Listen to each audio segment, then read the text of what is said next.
Vote দিতে হলে বাধ্যতামূলক ভোটার আইডি কার্ড থাকতে হবে বলে জানিয়েছেন মার্কিন প্রেসিডেন্ট ডোনাল্ড ট্রাম্প। তিনি ঘোষণা করেছেন তিনি একটি নির্বাহী আদেশ জারি করবেন যাতে প্রতিটি ভোটারের জন্য ভোটার পরিচয়পত্র বাধ্যতামূলক করা হবে।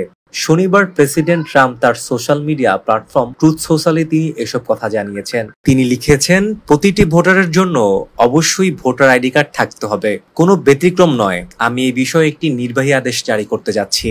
ট্রাম্প আরো বলেন, শুধু গুরুতর অসুস্থ ব্যক্তিরা এবং দেশের বাইরে অবস্থানরত সেনারা ডাক যোগাযোগে ভোট দিতে পারবে, অন্য কেউ না।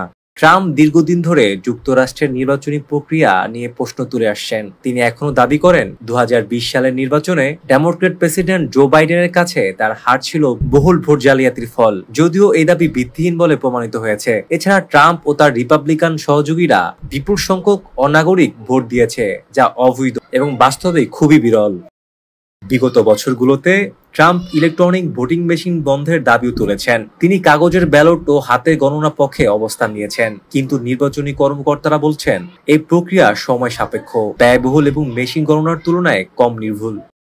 চলতি বছরের আগস্টের শুরুর দিকে ট্রাম্প অঙ্গীকার করেছিলেন তিনি ডাকযোগে ভোট ও ভোটিং মেশিন ব্যবহারের অবসান ঘটাতে নির্বাহী আদেশ জারি করবেন। এটি 2026 সালের মধ্যবর্তী নির্বাচনের আগে কার্যকর করার কথা রয়েছে। তবে যুক্তরাষ্ট্রের ফেডারেল নির্বাচন রাজ্যের অধীনে হয়, ফলে সংবিধান অনুযায়ী প্রেসিডেন্টের এমন পদক্ষেপ নেওয়ার ক্ষমতা আছে কিনা তা নিয়ে অনিশ্চয়তা দেখা দিয়েছে।